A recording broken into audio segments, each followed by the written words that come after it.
वो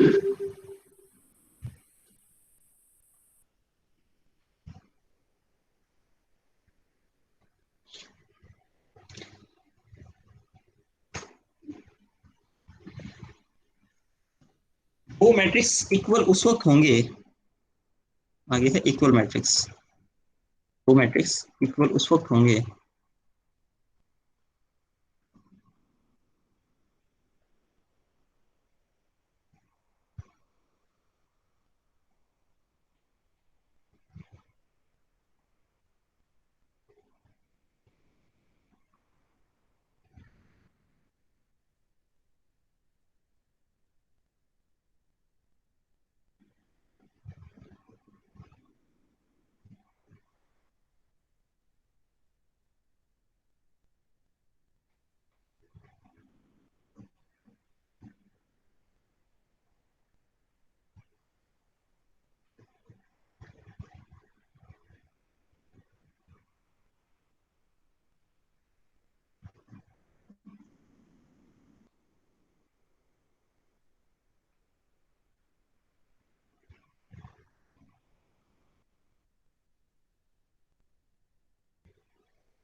जी। आगे मैं बताना चाह रहा था आपको इक्वल मैट्रिक्स की बात, कि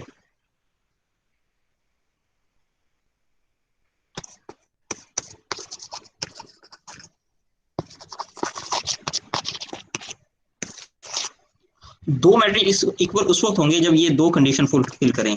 नंबर वन, कि अगर इसका ऑर्डर सेम हो, order should be same.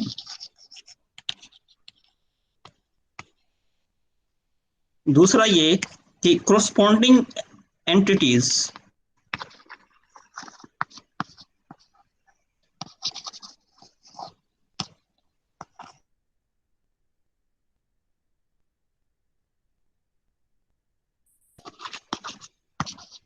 Should be equal और same.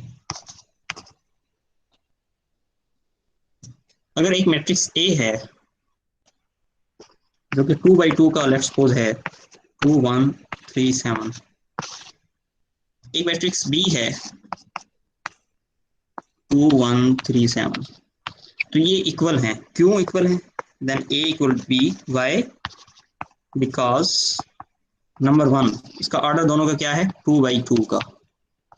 Number two, corresponding entities के पहले नंबर पे, यहाँ पहले नंबर पे और यहाँ पहले नंबर पे जो एंटिटी है वो सेम है, दूसरे नंबर पे भी सेम है, तीसरे नंबर पे सेम। इस तरह तमाम की तमाम corresponding entities should be same. तो ये मैट्रिक्स इक्वल मैट्रिक्स कहलाता है।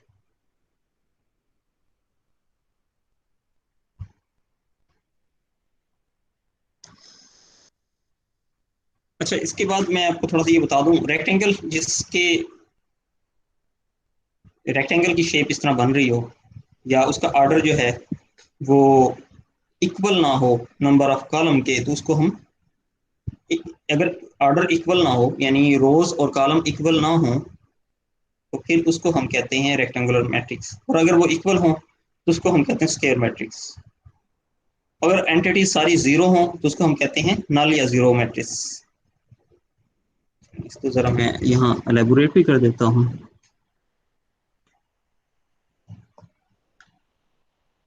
सबसे पहले रेक्टेंगुलर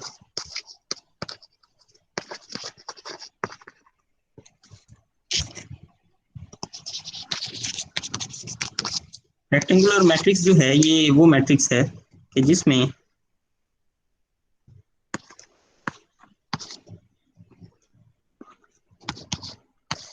नंबर ऑफ रोज और नंबर ऑफ कॉलम इक्वल ना हो। इसमें नंबर ऑफ रोज हैं 2, ये अगर आप देखें मेरा कर्सर, ये देखें, ये 1, ये 2, 2 रोज हैं, और कॉलम 1 2 3, 3 कॉलम है। तो इसका ऑर्डर जो है वो 2 by 3 है। इस तरह कोई भी मैट्रिक्स जिसके इक्वल ना हो, जैसे ये अगर एक देखें, इसमें क्या है ऑर्डर 3/2 का, तो ये दोनों रेक्टेंगुलर मैट्रिक्स हैं। रेक्टेंगुलर मैट्रिक्स के बाद हम बात करते हैं मैट्रिक्स का ट्रांसपोज की।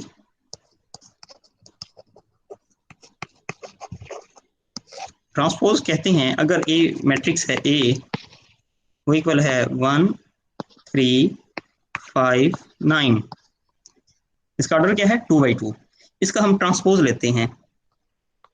तो ट्रांसपोज में ये होता है कि नंबर ऑफ जो रो है इसको कॉलम वाइज लिख दें, और जो कॉलम इसको रो वाइज लिख दें। तो अब हम रोज को कॉलम वाइज लिखने लगे हैं। ये क्या रो है 1 3, तो इसको हम लिख देते हैं 1 3 कॉलम में, और फिर ये वाली एंट्री दूसरे कॉलम में आ जाएगी 5 9। तो इसको हम कहते हैं ट्रांसपोज ऑफ ए। ये इसको लिखते इस तरह है, ए के ऊपर 3 लिख देते हैं, इसको कहते हैं ट्रांसपोज ऑफ ए। तो इसको ट्रांसपोज कहते हैं। लेट्स सपोज एक हम और मैट्रिक्स लेते हैं जो कि थोड़ी सी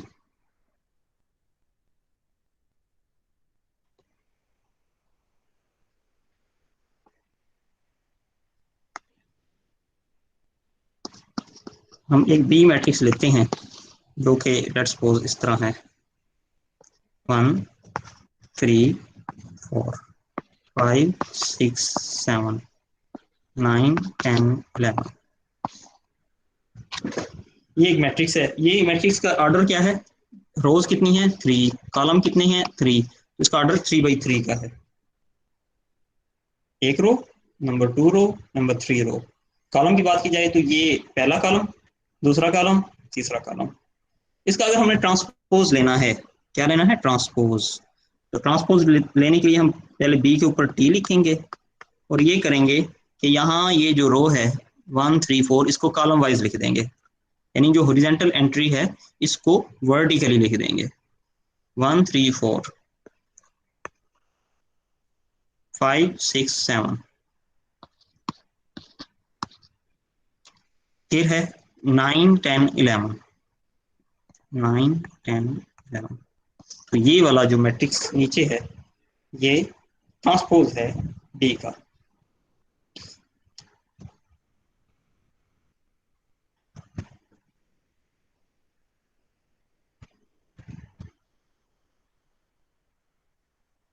अच्छा ये याद रखिएगा कि जिसका ऑर्डर इक्वल हो, जैसे यहाँ ऑर्डर ये इक्वल है, ये अगर आप देखें ये वाला ऑर्डर इक्वल है 3/3 का ऑर्डर है, यानी जितने कॉलम है उतनी ही रो हैं। इस मैट्रिक्स को हम स्क्वायर मैट्रिक्स कहते हैं। कहते इसको क्या है, स्क्वायर मैट्रिक्स।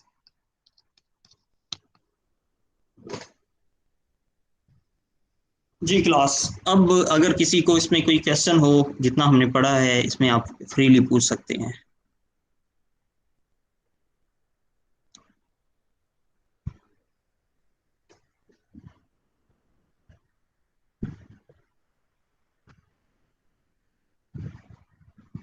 जी स्टूडेंट्स, आपका किसी का कोई क्वेश्चन है?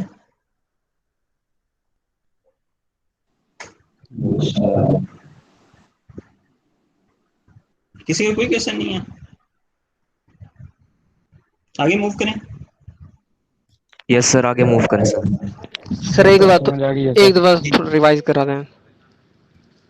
अच्छा मैं रिवाइज करा रहा हूँ। अच्छा आज हमारा टॉपिक है मैट्रिक्स का। मैट्रिक्स जो है वो क्या होता है, अगर हम एक खास तरतीब है, जैसे ये लिखा हुआ है 2 3 4 5 6 7 और इसको इनक्लोज कर दें स्क्वायर ब्रैकेट से, तो इस चीज को हम कहते हैं मैट्रिक्स।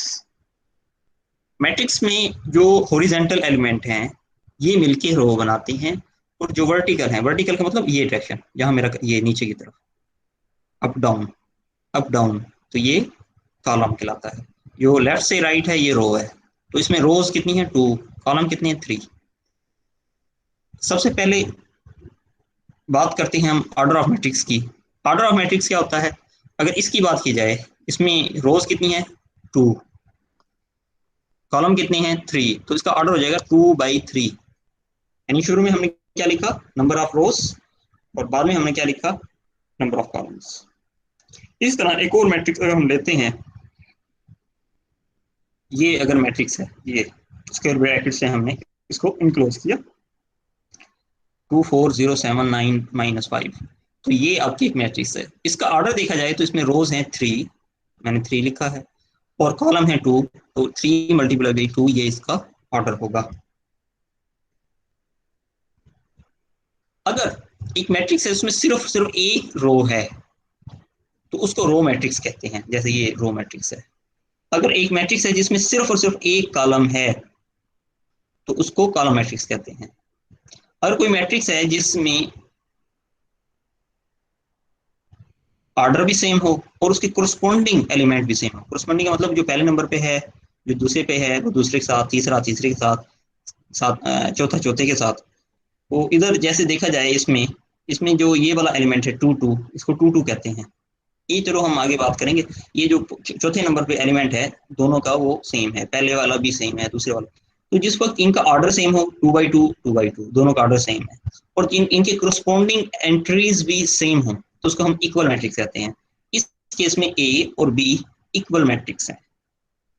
इसके बाद रेक्टेंगुलर मैट्रिक्स की बात थी, उसमें ये है कि हमारे पास अगर ये इस तरह एक मैट्रिक्स है कि उसके रोज और कॉलम इक्वल नहीं है, जैसे इसमें रो देखा जाए तो 2 हैं और कॉलम देखा जाए तो 3 है, तो ये एक रेक्टेंगुलर मैट्रिक्स है। जैसे इसमें रो देखी जाए 3 है, कॉलम देखे जाए तो 2 हैं, तो ये दोनों रो रेक्टेंगुलर मैट्रिक्स हैं। फिर उसके बाद फिर स्क्वायर मैट्रिक्स की बात की जाए, अगर आपका नंबर ऑफ रो और नंबर ऑफ कॉलम इक्वल हों, जैसे इस केस में 3 रो हैं और 3 ही कॉलम हैं, इस वजह से ये एक स्क्वायर मैट्रिक्स है। ये थोड़ी सी टाइप्स पढ़ने के बाद फिर हम समझते हैं कि ट्रांसपोज ऑफ मैट्रिक्स क्या होता है। अगर एक मैट्रिक्स ए वो इक्वल है 1 3 5 9 के, तो उसका ट्रांसपोज क्या होगा कि जो रो है उसको कॉलम बना दें। जैसे 1 3 को हमने कॉलम में लिख दिया, 5 9 को भी कॉलम में लिख दिया, तो ये जो नई मैट्रिक्स हासिल हुई है इसको हम कह सकते हैं इट इज ट्रांसपोज ऑफ ए। इसी तरह एक और मैट्रिक्स बी है 1 3 4 5 6 7 9 10 11, इसको अगर हम इस तरह ऑर्डर चेंज कर दें, रो को कॉलम में लिख दें, देखें रो को हमने कॉलम में लिख दिया, ये वाली रो 9 10 11, इसको हमने इधर 9 10 11 कॉलम लिख दिया, तो ये जो नई मैट्रिक्स हासिल हुई है इसे हम स्क्वायर मैट्रिक्स कहते हैं। ठीक हो गया। अच्छा, इसके बाद जरा हम आगे फिर मूव करते हैं। अच्छा, जिसके एलिमेंट 0 हो जाएं, लेट्स सपोज 0 0 0 0, इसे नल मैट्रिक्स कहते हैं।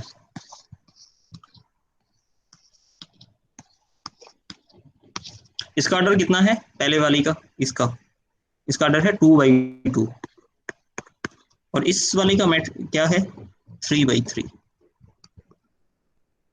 ये इसका ऑर्डर है।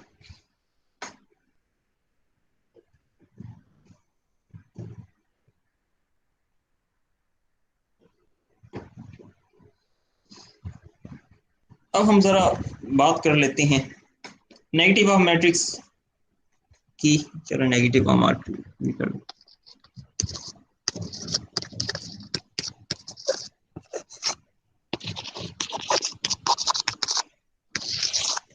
अगर हमारे पास ए इक्वल है 1 3 7 9, तो इसका नेगेटिव यानी -a इक्वल होगा कि अंदर के तमाम एलिमेंट को नेगेटिव कर दें आप।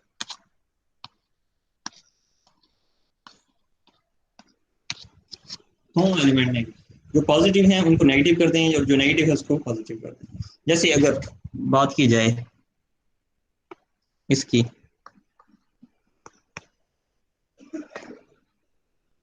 अगर b इक्वल है 3 5 4 9 के, -9 के, 3 भी फर्ज करें माइनस है, तो इसका जो नेगेटिव हम लेंगे तो इसके ये वाले सिंबल जो है ये चेंज कर देंगे, साइन चेंज, नेगेटिव की जगह पॉजिटिव आ जाएगा, पॉजिटिव की जगह माइनस आ जाएगा, -4, और पॉजिटिव, यानी हमने उसके साइन चेंज कर दिया तो ये नेगेटिव मैट्रिक्स हासिल हो जाता है। सिमेट्रिक मैट्रिक्स अगर उसका ट्रांसपोज उसके अपने इक्वल आ जाए तो उसको हम सिमेट्रिक मैट्रिक कहते हैं। ठीक है, जैसे एक एग्जांपल इसमें ये दी हुई है, मैं चलो लिख देता हूँ। अगर एक मैट्रिक्स M है,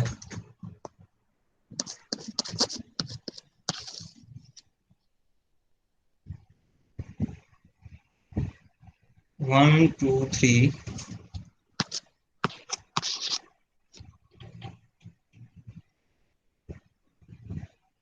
2 - 1 4 3 4 0,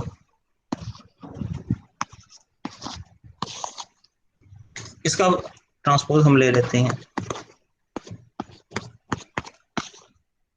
ये रो जो है, ये वाली रो, इसको कॉलम की सूरत में लिखना है हमने।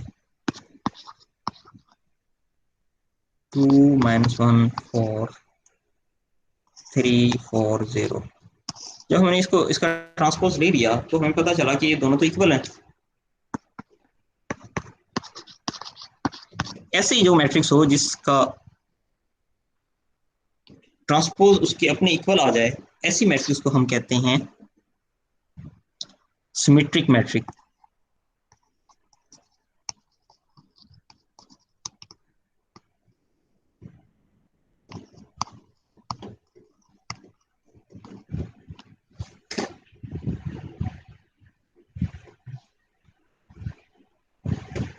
स्क्यू सिमेट्रिक, स्क्यू सिमेट्रिक वो होती है जिसमें अगर ए का ट्रांसपोज -1 के -a के इक्वल आ जाए, अगर एक स्क्यू सिमेट्रिक।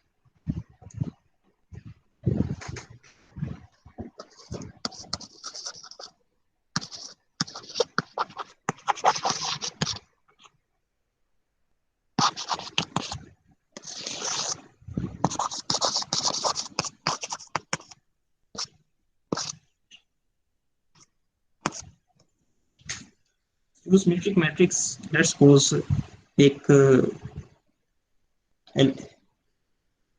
मैट्रिक्स है ए, जो कि ये है, ये वाली।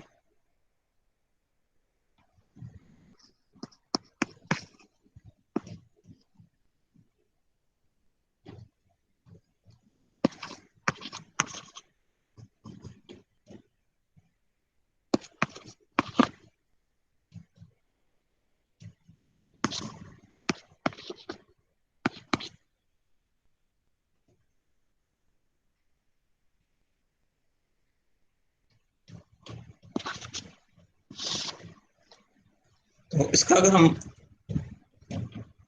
ट्रांसपोज लेते हैं,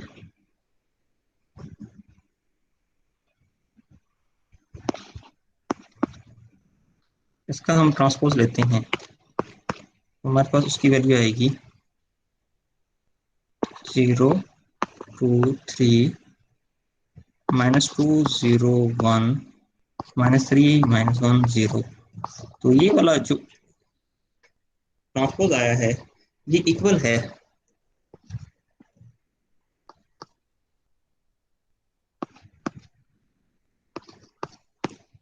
माइनस इसके, या दूसरे अल्फाज में ए ट्रांसपोज इक्वल है -a के। तो जब ये वाली चीज फुलफिल हो तो उसको हम स्क्यू सिमेट्रिक मैट्रिक कहते हैं।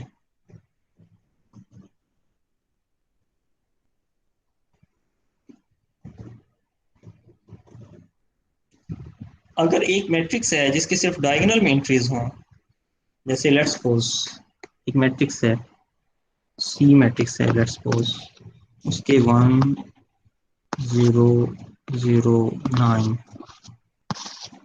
तो इसके सिर्फ और सिर्फ डायगोनल में एंट्रीज हैं और बाकी सारी जीरो हैं। ऐसे मैट्रिक्स को हम डायगोनल मैट्रिक्स कहते हैं। ये डायगोनल मैट्रिक्स है ऑर्डर 2/2 का, इसका ऑर्डर है 2/2। एक और कोई मैट्रिक्स हम लेते हैं, लेट्स सपोज डी ले लेते हैं, उसके बाकी एंटिटीज उसकी जीरो हों, तो ये भी डायगोनल मैट्रिक्स है।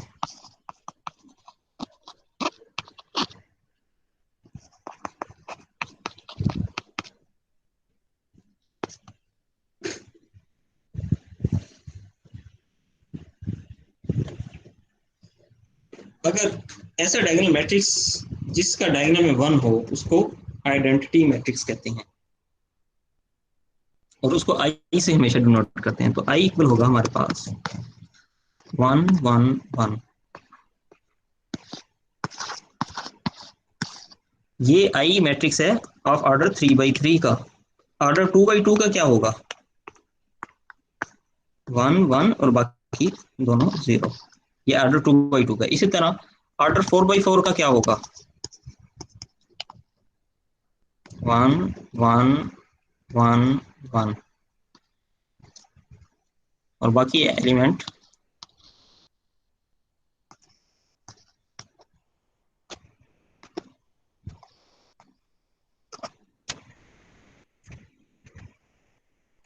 ये वाला जो मैट्रिक्स है ये 4/4 का आइडेंटिटी मैट्रिक्स है।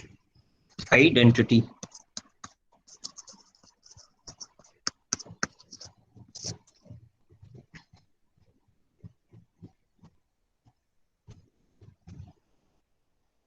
याद रखिए कि आइडेंटिटी मैट्रिक्स जो है इसका ट्रांसपोज भी आइडेंटिटी मैट्रिक्स ही होता है, यानी आई इक्वल होता है आई ट्रांसपोज के। मजे की बात यह है कि आई जो है इसका इन्वर्स भी आई ही होता है। इन्वर्स, ये इन्वर्स हम आगे सीखेंगे, डिस्कस करते हैं। तो अच्छा, आइडेंटिटी मैट्रिक्स की बात होगी। एडिशन ऑफ मैट्रिक्स, हाँ अब जरा इस पे ना वो करते हैं, ऑपरेशंस करते हैं मैट्रिक्स के ऊपर, एडिशन ऑफ मैट्रिक्स। अगर हमारे पास ए मैट्रिक्स लेट्स सपोज इक्वल है 2 3 4 5 के, और बी मैट्रिक्स हमारे पास है 3 5 9 -10 के, तो ए प्लस बी हम कहेंगे addition of matrix. Addition of matrix के लिए जरूरी है कि दोनों मैट्रिक्स का ऑर्डर सेम हो। अगर ये 2/2 है तो ये भी 2/2 हो, ठीक है। और अगर फर्ज करें ये वाला पहले वाला मैट्रिक्स का फर्ज करो ऑर्डर होता 3 9, तो इसका भी ऑर्डर 3 ज्यादा होना चाहिए था। अस्सलाम वालेकुम सर। जी जी स्टूडेंट, आवाज आ रही है मेरी आपको? जी जी आ रही है। सर वो मेरे साथ दोनों भाई बैठे हुए हैं, तो वो दोनों का ना मेल पे नहीं आया लिंक।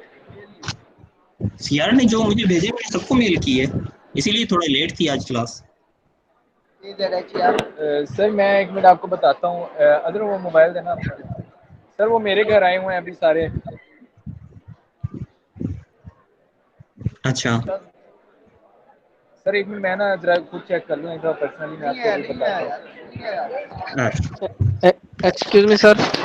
जी जी सर वो मैंने I am CR of BS economics. Sir मैंने जो आपको लिस्ट भेजी थी वो मैंने लिस्ट फाइनल करके ग्रुप में सेंड किया है कि आप चेक कर लो, आपकी ईमेल यही है।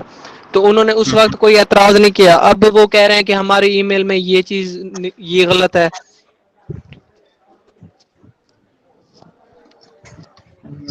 अच्छा स्टूडेंट्स, सीआर आप बात कर रहे हो ना 3 4 नंबर, अमीर भाभी आई सीआर का कोई यस सर, यस सर। अच्छा सीआर, चलें इसमें तो हम कोई सोल्यूशन ढूंढते हैं, इसका क्या करना है, मैं अभी इस पे कोई डिसीजन लेता हूँ। लेकिन आप एक चीज ये करेंगे कि नेक्स्ट टाइम ना स्टूडेंट्स ठीक है के जो यूनिवर्सिटी और ईमेल आईडी है ना वही होने चाहिए।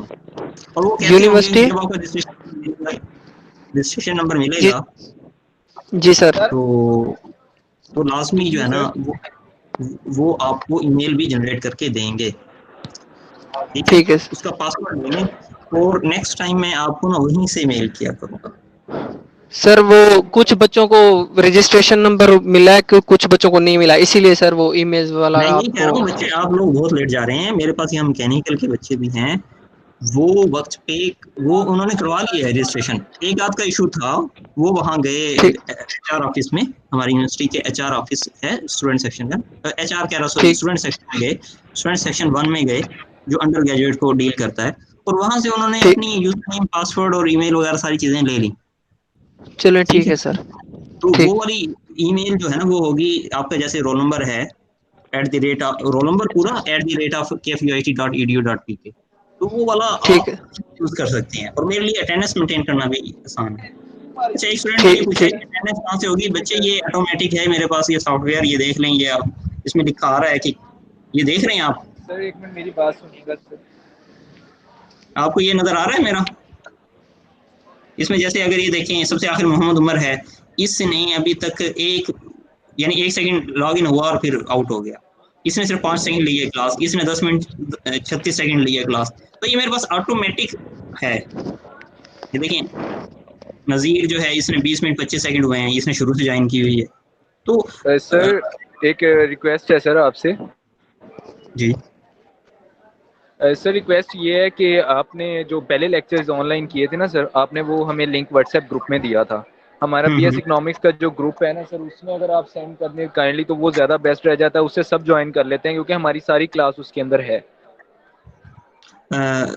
बच्चे इसका इशू ये होता है कि जिस वक्त मैं यहाँ पढ़ा रहा होता हूँ तो यहाँ मुझे एक्सेप्ट करना पड़ता है। ये जो अच्छा देख रहे हो सर। मेरी स्क्रीन, ये वाली स्क्रीन देख रहे हो, यहाँ एक जी जी। मैसेज आता है जहाँ मेरा कर्सर है, और मुझे जब तक मैं एक्सेप्ट ना करूँ वो क्लास में इन नहीं हो सकता। फिर होता ये है कि मैं यहाँ से पढ़ा रहा हूँ कि मुझे बीप की आवाज़ आती है मैसेज की कि ज्वाइन करना चाह रहा है, फिर मुझे इधर आके ज्वाइन करना पड़ता है, जिससे जो सर टेम्पो होता है पढ़ाने का वो टूट जाता है। तो वो पहले वीक के लिए सर तो बस ठीक वो है, यही आप इशू है। आए थे, लेकिन अब दूसरा वीक आप यहाँ ऑन कैंपस होने के बावजूद भी अगर ईमेल नहीं ले रहे तो ये अब आप लोगों की तरफ से कमजोरी है। अब आप लोगों की तरफ से इसको ना सॉर्ट आउट करने की जरूरत है, मेरी तरफ से इसका इशू बिल्कुल नहीं है। सर। पहले बिल्कुल पहले सर, वीक में इसलिए मिस्टेक चाहिए कि हमारी आपका है। पहला वीक। हाँ मिस्टेक हमारी तो है सर, वो ना उनके स्पेलिंग्स गलत हो गए थे, इसमें आपकी तो कोई मिस्टेक नहीं है, हमारी मिस्टेक ही है सर। तो सर अब वो सर वहाँ पे डबल एल आना था, वहाँ पे एक एल आ गया बस बलोच में सर, वो उनका भाई का मसला बन गया। अच्छा अच्छा अच्छा। तो ऐसे जो स्टूडेंट्स हैं उनके रोल नंबर मुझे आप सीआर सेंड कर दीजिए व्हाट्सएप पे, ठीक है सीआर? सर आप सीआर सीआर को यस सर, भेजिए ठीक, सर एक दफ़ा। ओके हो गया सर। ठीक है सर। सीआर आप जिसका इशू आप समझते हैं ना कि हुआ है स्पेलिंग का, तो वो आप जो है जी ना वो कर लीजिए। ठीक है सर। अच्छा, मुझे याद आया आपकी जो वो हैं जीआर हैं, उन्होंने मुझे रिस्पॉन्स ही नहीं दिया, किसी का ईमेल आईडी उन्होंने सेंड ही नहीं किया, तो वो फिर खुद सर जिम्मेदार हैं कि जो भी है, ठीक है। तो यस सर। अब आज की क्लास आप देख रहे होंगे कि सिर्फ एक स्टूडेंट को मुझे जस्ट एडमिट करना पड़ा है, बाकी किसी को मुझे एडमिट नहीं करना पड़ा। वजह क्या है कि यस सर। मैंने ईमेल सेंड की, वो ऑटोमेटिक उसके पास ईमेल गई और उसने जैसे ही क्लिक किया तो वो इसका पार्ट बन गया। लेकिन अब इशू क्या है इसमें भी, यानी जीमेल वाले एड्रेस में इशू क्या है? इशू ये है कि जिस वक्त मैं यहाँ अटेंडेंस पे जाता हूँ, ये देखें अगर आप ये अटेंडेंस देख रहे हैं, तो यहाँ मुझे इसका अटेंडेंस मेंटेन करने में अब मुझे कोई पता नहीं इसका रोल नंबर क्या है। मैं पहले रोल यस नंबर देखूंगा, अपनी एक्सेल शीट को मेंटेन करूंगा, तो वो मेरे लिए एक टीडियस वर्क है। यानी इसमें भी इशू है। अगर यहाँ डायरेक्ट रोल नंबर होता तो ये मेरे लिए, ये देखें, मेंटेन करना बड़ा आसान होता। Yes sir. हाँ, आप खुद देख सकते हैं कि ये अभी जो है ना, जिस स्टूडेंट ने जितनी ड्यूरेशन की क्लास ली है वो मेरे पास ऑटोमेटिक आ रहा है, कब ज्वाइन ठीक है किया, सर। कब लेफ्ट किया, ये सारा मेरे पास ना उसकी डिटेल आ रही है। तो ये जिस वक्त यहाँ आपके रोल नंबर होंगे तो मेरे लिए मेंटेन करना बड़ा आसान होगा। ठीक है सर। ठीक है तो ठीक है sir sir. Excuse me sir, attendance के जी लिए जी। सर फिर हम आपको रोल नंबर सेंड करेंगे सर, यहाँ पे मैसेज करेंगे। बच्चे आपका जिस वक्त ये रजिस्ट्रेशन कंप्लीट हो जाएगी आपके डिपार्टमेंट की तरफ से, तो मुझे आपका जहां मैं रिजल्ट बनाऊंगा, यानी सीबीए एक हमारा सॉफ्टवेयर है, उस पे तमाम बच्चों के नाम और उनके रोल नंबर मेरे पास आ रहे होंगे, और जो मेरे पास इनरोल होंगे एक्चुअल तो वो है ना मेरे स्टूडेंट्स, तो वहाँ से मैं देखूंगा जिसका नाम जो है ना वहाँ मैच कर रहा होगा उसका है। सर अब हम क्लास ले रहे हैं तो हमारी अटेंडेंस आप ऑटोमेटिकली लगा देंगे। बच्चे मैंने अभी दिखाया तो है, ये देखें, ये देखें, ये ऑटोमेटिक लग रही है अटेंडेंस, ये देखें, ये देख रहे हैं आप, ये ऑटोमेटिक ही ये तो है। Excuse me sir. ये देख रहे हैं आप, ये टोटल 17 है मुझे मिला के, तो 16 स्टूडेंट हैं इसमें, और इसमें कब ज्वाइन किया कब नहीं किया। Excuse me sir. जी बच्चे। जी सर, मैं बिलाल सलीम मलिक बात कर रहा हूँ। ठीक है। जी सर, मैं वो असल कराने गया था लास्ट वीक, तो जी उन्होंने जी। मुझे आपका जो एलएमएस बनेगा ना, रजिस्ट्रेशन वगैरह ये सब कुछ, वो आपका नेक्स्ट वीक बनेगा, अभी आपका नहीं बन सकता। तो मेरा रोल नंबर इशू नहीं हुआ था इसी वजह से। नहीं, ये तो उसने गलत बात की है। अगर सर ऐसा मैं इशू गया होता था तो मैकेनिकल के स्टूडेंट्स को भी इशू होता ना। सर मैकेनिकल मैं के स्टूडेंट को मैंने जिस दिन भेजा उसी दिन वो ले आया था। सर मैं गया था, उन्होंने मुझे यही बोला आपका नेक्स्ट वीक जब आएगा हम आपको खुद दे देंगे, अभी आप जाएं। मैंने नहीं, कहा आप सर उन्हें मैंने एक्सक्यूज मी सर। सर मैंने बोला आप था ये आप मैंने उन्हें बोला बिलाल आप उन्हें ये बताएं कि टीचर जो है वो ईमेल जो हमारी ऑफिशियल है उस पे क्लास लेगा, तो जी मेरी सर। फिर क्लास मिस हो जाएगी। मैंने उन्हें बोला था, उन्होंने कहा था अभी जो आपका ओरिजिनल आपका जो ईमेल है ना, अभी आप उस पे ये भी क्लासेस लें, सर आपसे कोई एतराज नहीं करेंगे, नेक्स्ट वीक जब आप आएंगे हम आपको बना देंगे। तो ये सर इशू हुआ था सर मेरे। अभी हमें रजिस्ट्रेशन फॉर्म भी नहीं मिले सर, वो हमने फिल करके जमा नहीं करवाया अभी। बच्चे वो आपके डिपार्टमेंट का काम है, उसामा साहब उसको देखेंगे। बाकी मैं सर ये हम गए कहूँगा आप आदमी उसको दें, क्योंकि मैंने तो स- आखिर में अपनी सीबीए पे जो स्टूडेंट्स आ रहे हैं उसके तहत है ना। सर अब हम गए थे, अब ठीक है। उन्होंने तो हमें ये इशू करके दिया। अब हम वैसे क्लासेस तो हम ले रहे हैं, इधर मेरा नाम भी आ रहा है, आपने जो वो दिखाई है ना लिस्ट, उसमें टाइम भी आ रहा है, शो हो रहा है, लेकिन अब असल में मुझे वो तो नहीं मिला ना अभी। नहीं, आप उन्हें ये कहें ना कि आईटी यूनिवर्सिटी है, ठीक है। आईटी जी जी यूनिवर्सिटी में आईटी वाले इतने सुस्त हों, आईटी काम होता है इसलिए कि फास्ट हो जाए, जनरेट जी करने जी में सर। कितना टाइम लगेगा। सर वो कह रहे मतलब थे अब ये आपको नेक्स्ट वीक मिलेगा। सॉफ्टवेयर है, सॉफ्टवेयर में क्लिक करना है, उन्होंने जनरेट हो जाना है उसमें। धन सर अब मैं तो तो एनी हाउ बच्चे, ये तो फिर अब मैं इसको तो बोल नहीं सर अब सकता। मैं असल में हूँ लियाकतपुर का, अब तो मैं लियाकतपुर आ चुका हूँ, तो फिर अब नेक्स्ट वीक ही मैं करा सकूंगा।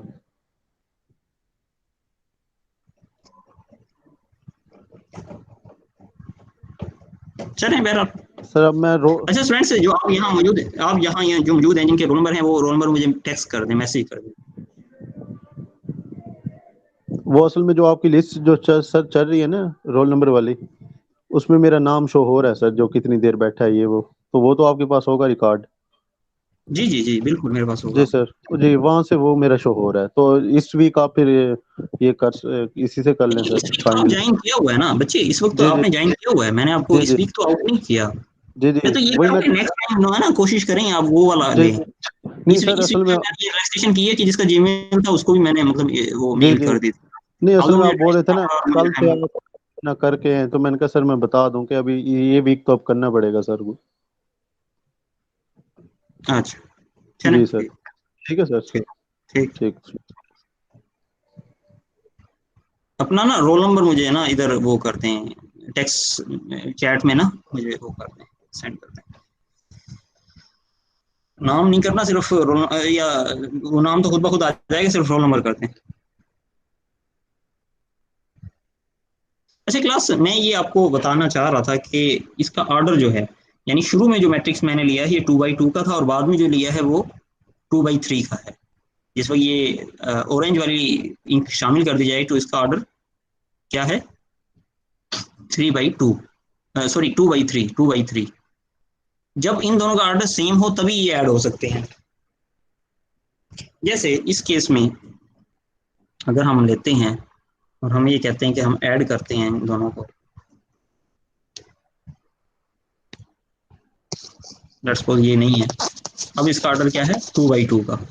तो अब हम इसको ऐड करते हैं। ऐड कैसे होगा, कोरस्पॉन्डिंग एलिमेंट ऐड होंगे, 2 + 3,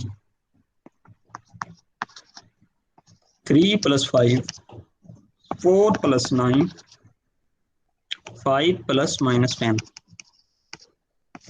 तो इसका हमारे पास आंसर जो आएगा वो आ जाएगा 5, 8, 13 और -5। ये आपके पास आंसर आ जाएगा। लेकिन अगर फर्ज करें हमारा ये वाला एरे होता इस तरह 3, 7, अब इसको ऐड करने लगे तो ये अब ऑर्डर इनका सेम नहीं है। इसका ऑर्डर अब कितना हो गया है 2x3, और ये है 2x2। तो इसमें 2 + 3 हो जाएगा, 3 + 5 हो जाएगा, लेकिन इस 3 के आगे कोई एलिमेंट है ही नहीं। जब मैं इस 3 को लिखना चाहूंगा यहाँ, तो वो कोई है ही नहीं यहाँ। तो जब ऑर्डर सेम नहीं है तो मैं ऐड भी नहीं कर सकता। तो ऐड करने के लिए क्या चीज़ ज़रूरी हुई, order.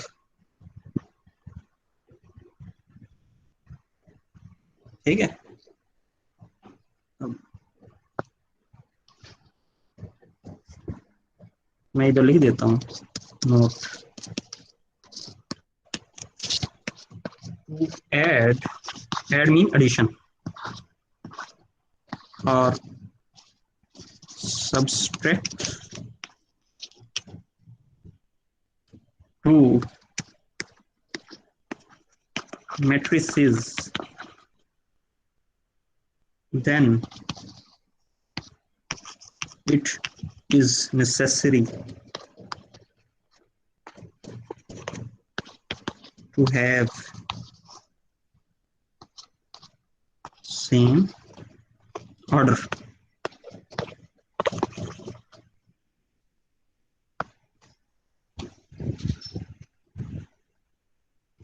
To add or subtract two matrices, then it is necessary to have same order.